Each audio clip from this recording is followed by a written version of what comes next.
When it comes to the medieval kings of England, sometimes their deaths are the most famous moments of their lives, as some reigned for such a short time or died in grim circumstances. In this video, we will try and explain how each medieval king of England met their end. And if you've watched the previous episode on where each medieval king of England is buried, you'll know we start at Alfred the Great and end at Henry VIII. From Wessex, England to Tudor England, some of the dearly departed lost their lives in tragic ways, and only a few kings surprisingly died in battle. The perks of being a medieval king aren't bad. Access to the finest food and drink, travelling aplenty, although it's a stressful and dangerous job, and without the right guidance or the wrong personality traits, a medieval king of England could be replaced quite easily. Before we start, if you enjoy the content on this channel, consider supporting the channel on Patreon or YouTube channel membership. Let's begin. Alfred the Great. Most about what we know about King Alfred comes from the Welsh monk Asa, who wrote Life of King Alfred, offering a highly praised account of most of King Alfred's life. Now, we don't know the actual cause of King Alfred's death.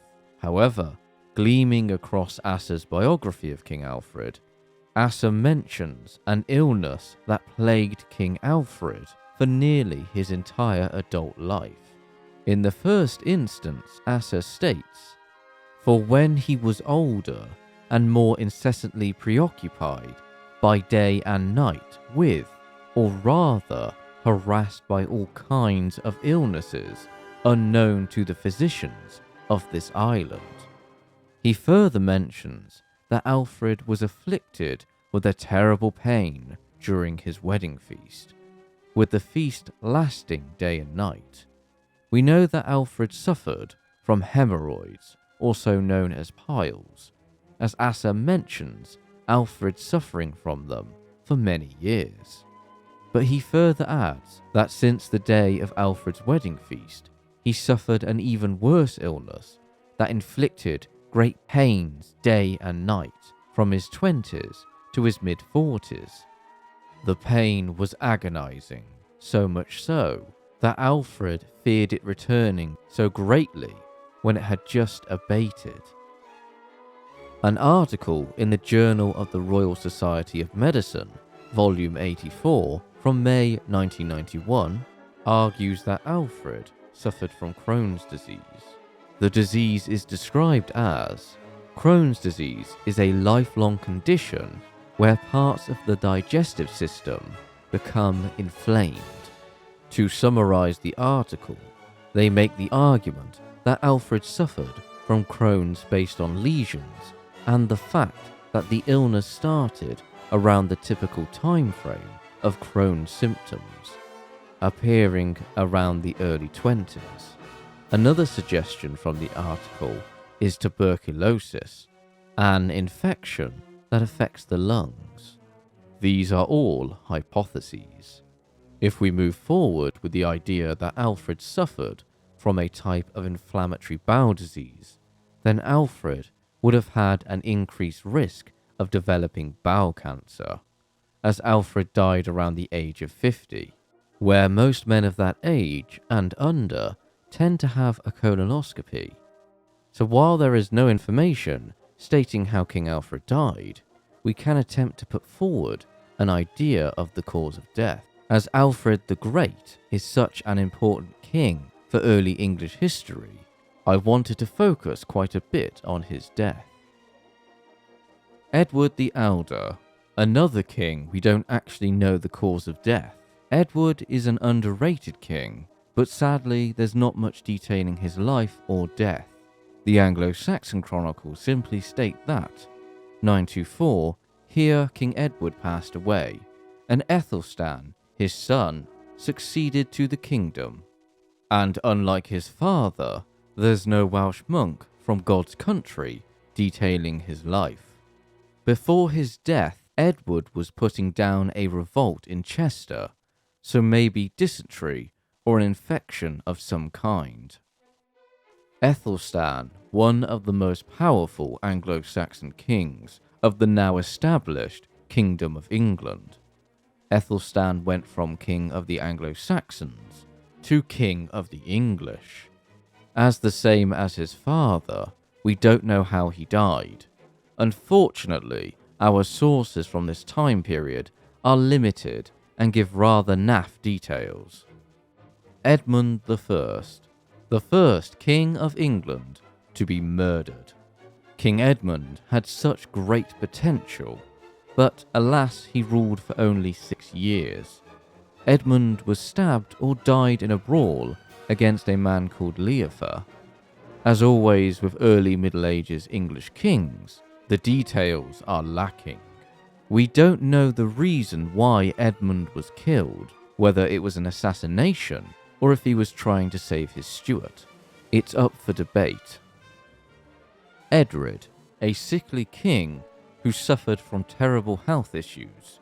William of Malmesbury writes in the 12th century that Edred endured with patience his frequent bodily pains.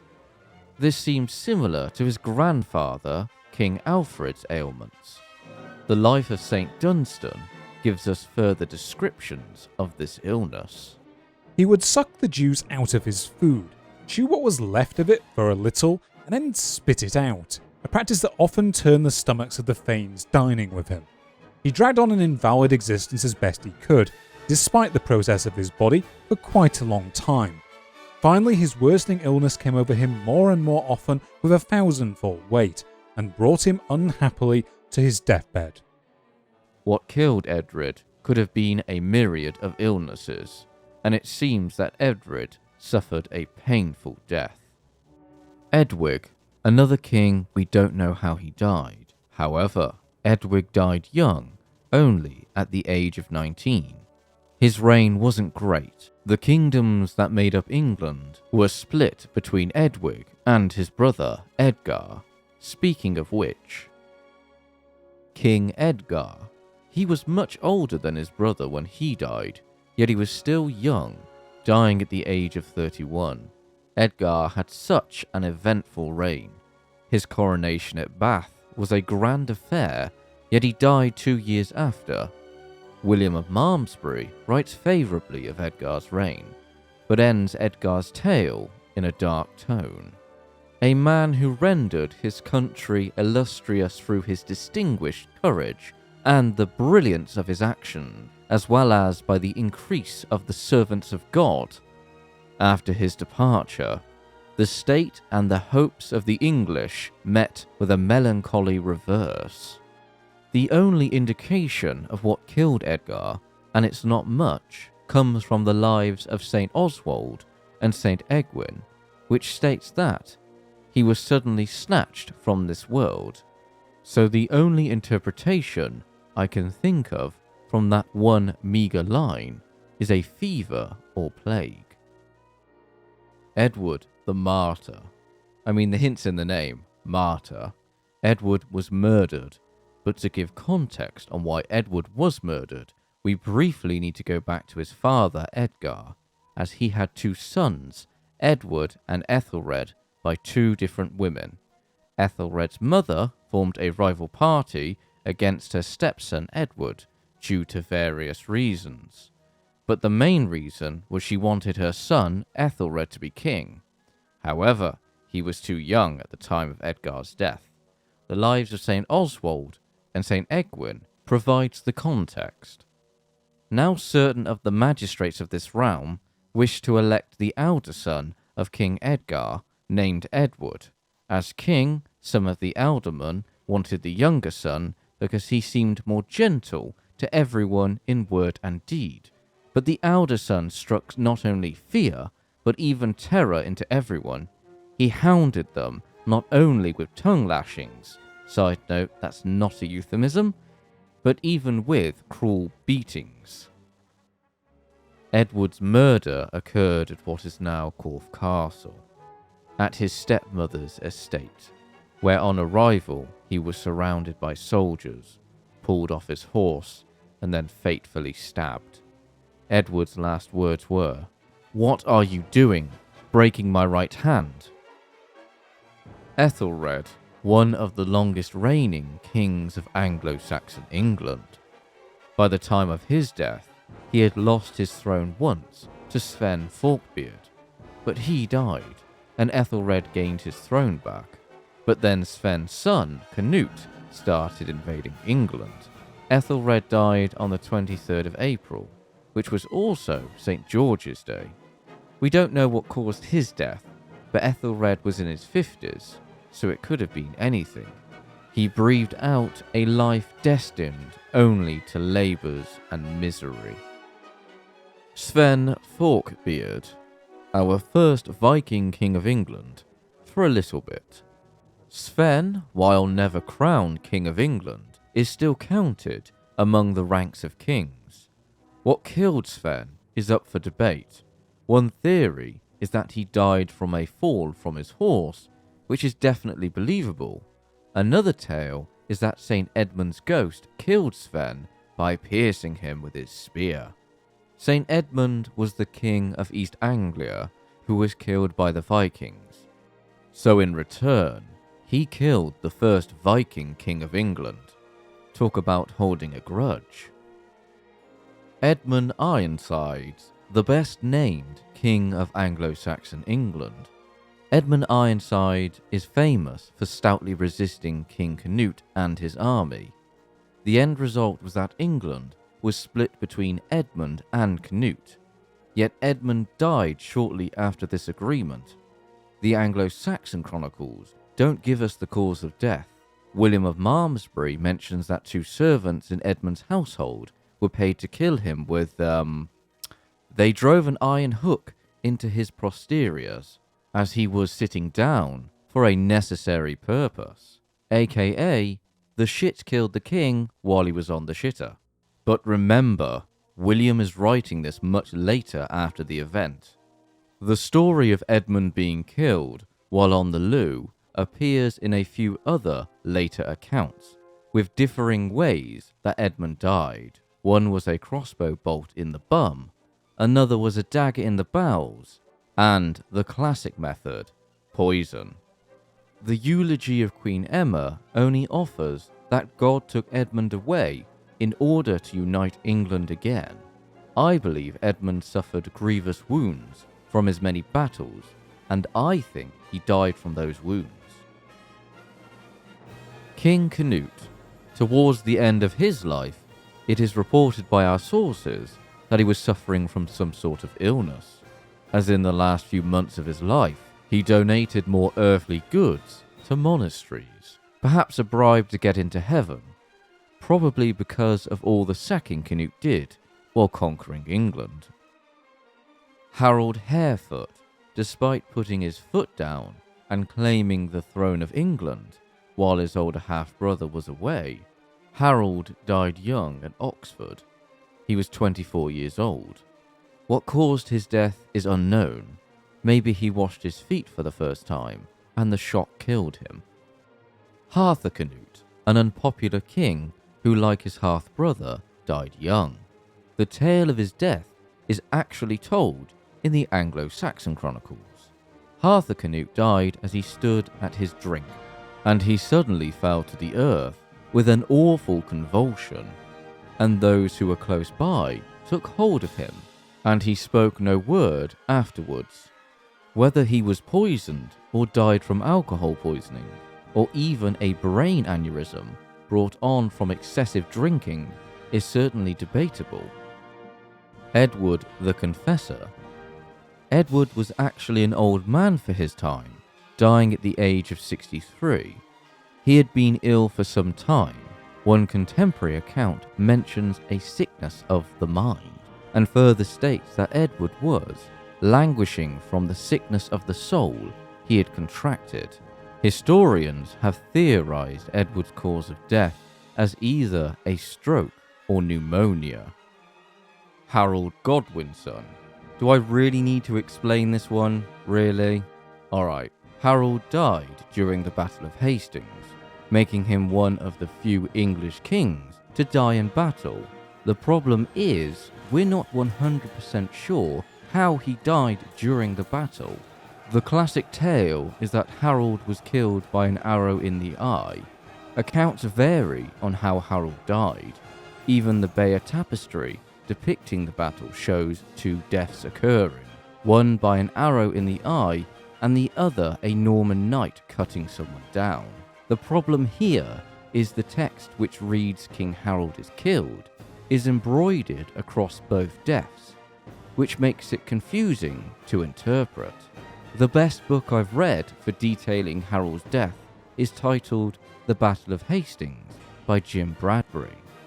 We will never know for sure how Harold died unless we invent a time machine, and I don't have any books on theoretical physics.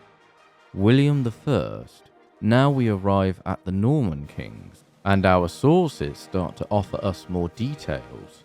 And to give you an introduction to William, I offer this from the Chronicle of Man. In the same year, William Bastard conquered England, slew King Harold, and reigned in his place and reduced the English to perpetual servitude. He ruled over the nation of the English for 20 years and 11 months. William's death was long and painful, caused either by illness or an injury, depending on the account. We know William was campaigning in France, where his forces were sacking the town of Mantes. One account states that William, being too close to the burning, smouldering town, was overcome by it, causing his illness. The other tale is more riveting and grim, where William's horse was spooked by the flames and leapt, causing the pommel of the saddle to penetrate William's obese gut.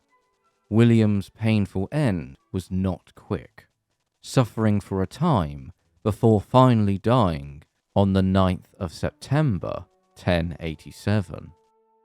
William II, killed by an arrow in the New Forest while on a hunt. The problem is whether the arrow was loosed intentionally or not. Accounts vary on the motive. The Anglo-Saxon Chronicles mentions that the king was shot with an arrow by a man of his. William of Malmesbury, writing a few decades afterwards, names the man as Walter, surnamed Tyrrell, who pierced his breast with an arrow. A stag had come close to the king. William uttered not a word, but snapped off the shaft of the arrow and promptly fell forward and died. Walter fled England and never returned. Now the other companion on this hunting trip was William's brother, Henry, who promptly legged it and was crowned King of England a few days later. Henry I, he may have died from food poisoning. You see, Henry loved a type of eel called lamprey and consumed many of them. Lampreys were found all over England's rivers. They were so aplenty that lampreys were used as payment for rents. There are even eel historians. That's how important eels were in Middle Ages England. As for other accounts, they simply state that Henry died from an illness after a hunt. He was in his late 60s. King Stephen, despite dying at quite an old age for the medieval period in his late 50s, the chronicles don't give a cause of death. He may have died suddenly, as after coming to an agreement with Henry Fitz-Empress over the throne of England, ending the civil war known as the Anarchy. During the last year of his life, King Stephen was travelling all over England. In the same year, King Stephen laid siege to many castles, and took them and levelled many of them with the ground, almost the very last of which was the castle of Drax, shortly after which King Stephen died. Like King Alfred, King Stephen suffered from the terrible ailment of hemorrhoids, and suffered from a stomach disease, so perhaps stomach cancer or even a burst appendix. Henry II. There is a lot that could have caused the death of Henry: stress, stroke, internal bleeding, fever, heartbreak. It's difficult to pin the exact cause of death, as in the last few months of Henry's life, his son Richard was once again causing mischief with the French king. Henry was so weak towards the end, he had to be held upright on his horse by his attendants when meeting Richard and the French king. After the meeting, Henry was carried back on a litter. Upon hearing the names of those who had joined Richard's side, one name sent Henry over. His son John had joined with Richard. Cursing his sons and himself, Henry died not long afterwards. Richard I. Richard suffered a painful end. He was besieging a castle and examining the area for any potential weakness when he was struck by an arrow or crossbow bolt. This injury didn't kill the king. What killed Richard was either an infection from the wound, as the arrow was removed so poorly by Richard's physician, or gangrene or even sepsis. Either way, Richard's end was long and painful. It took nearly a fortnight for Richard to die. John, described as a shit and died shitting from dysentery. Dysentery is an infection of the intestines. The chroniclers give different accounts on how John caught dysentery. Regardless, he still died from it. Later tales would add he was poisoned, but that always pops up when a king suddenly dies after an illness. John suffered for 2 months before dying. Henry III dying at the age of 65, which is pretty old for the Middle Ages. Henry had been ill for some time before his death, staying at Westminster until his end. One source mentions that his last days had been disturbed by the cries of tumultuous Londoners who had filled the Great Hall and the yards with clamours for their new mayor. Henry's cause of death was one final illness. Edward I, another case of dysentery. Edward died while on campaign to Scotland, dying near Carlisle. Edward was an old king, passing away at the age of 68. I find myself agreeing with this quote about Edward's last months. The last few months of his life presented merely a painful struggle between a still vigorous mind and a decaying body. On the Friday, when his men went to raise him up so that he might take some food, he breathed his last there in their hands. Edward II. His death is difficult to pin down. Of course, the most popular and enduring tale of Edward's death was that he died from injuries inflicted by a red-hot poker up the bottom, which fits with the stereotype that the Middle Ages was grim and horrible. However, historians lambast that tale. 14th century chronicles give a wide variety of causes for Edward's death, far more than one would guess nowadays, from the almost inevitable statements by non-specialists that Edward was killed by having a red-hot poker inserted inside him. The red-hot poker tale is a myth. If Edward was murdered, he may have been drugged or smothered to death, as when the body would be inspected, certain wounds would be visible. Yet none of Edward's immediate family saw his body until his burial at Gloucester, where it had been embalmed and covered. There's also some evidence that Edward may have escaped and lived on in Italy. I can see the benefits of that as a British person for the Italian food, wine, and of course, the weather. Edward III, another medieval monarch who lived to an old age of 64. Edward is ranked on the upper echelons of English kings, yet the last few years of his reign weren't the best. One historian puts it rather bluntly. Edward III outlived his own generation and his own usefulness, and became a considerable liability to the throne during his last years. Harsh but true. as Edward, in the last few years of his life, had gone senile and may have suffered from a series of strokes. Edward would die from one final stroke on the 21st of June, 1377. Richard II, on a scale of 1 to 10, Richard's end was painful, an easy 10. Richard was most likely starved to death, deprived of food and water. Richard had been deposed by his cousin Henry Bolingbroke, now Henry IV, for various reasons.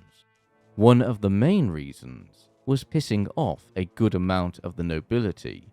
One example, at one parliament on the 17th of September 1397, where Richard had over 300 archers ready to loose arrows on anyone who dared challenge him, and withholding the inheritance his cousin Henry Bolingbroke was owed after the death of Henry's father, John of Gaunt, in 1399. All of these events culminated in Richard's deposition. Richard was moved around to various locations before arriving at his final destination, Pontefract Castle, where he starved to death. The only issue is whether he intentionally starved himself or not. Henry IV, another painful death. Henry had suffered quite a lot from different illnesses over the course of his life.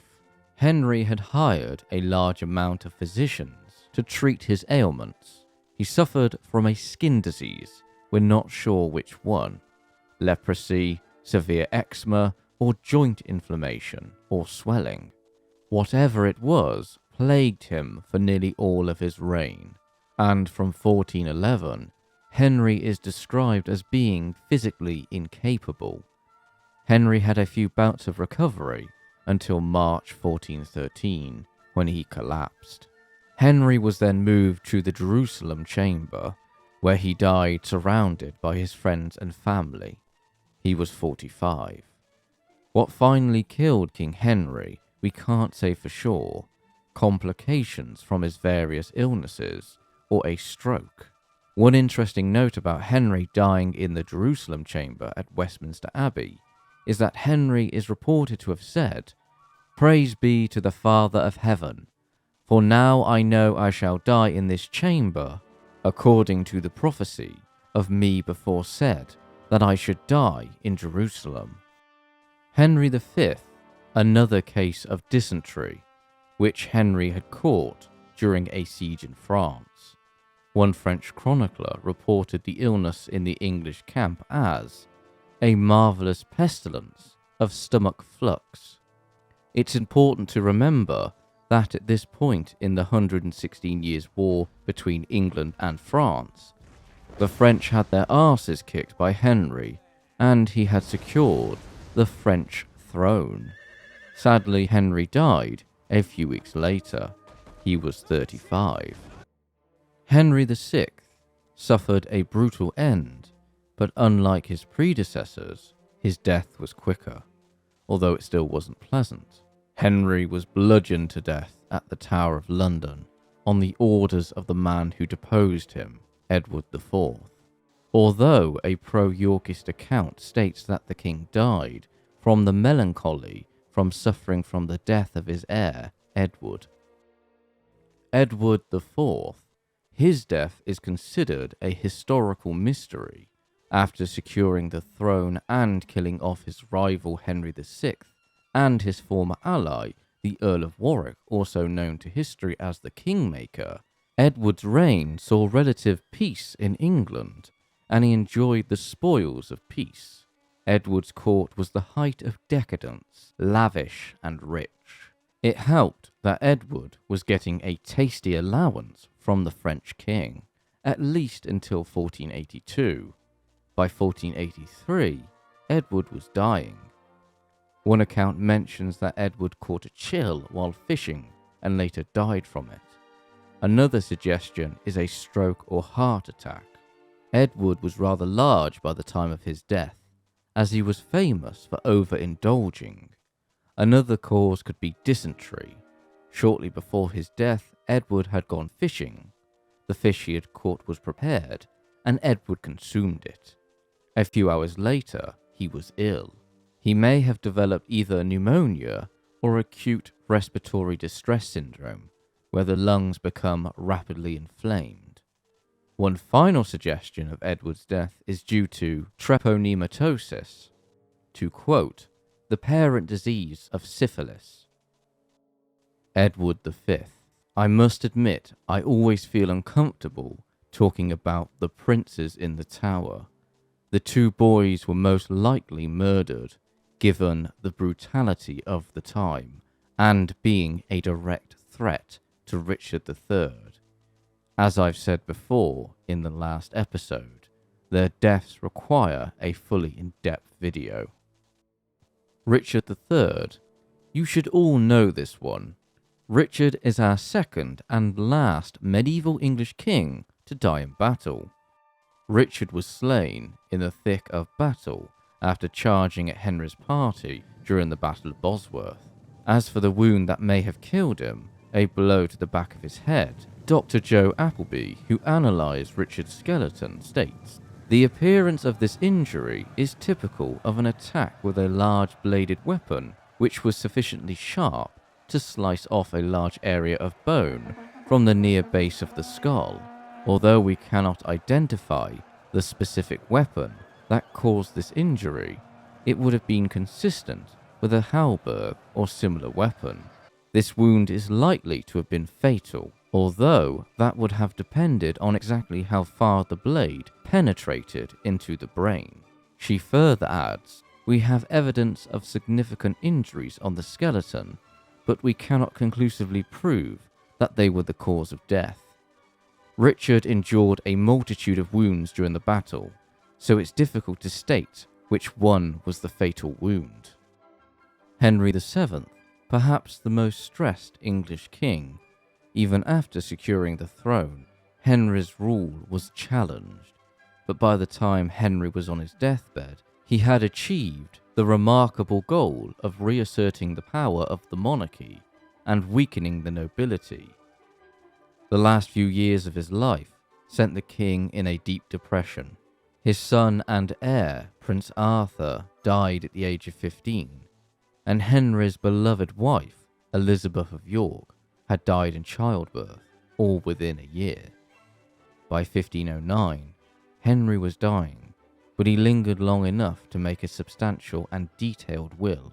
Despite his dwindling eyesight, Henry is often described as being worn out from the role of kingship. Combined with depression, Henry died from tuberculosis, which is an infection that usually affects the lungs. Henry VIII, our final king.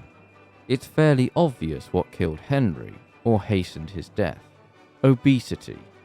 Henry was a large man, and towards the final years of his life was coupled with health issues.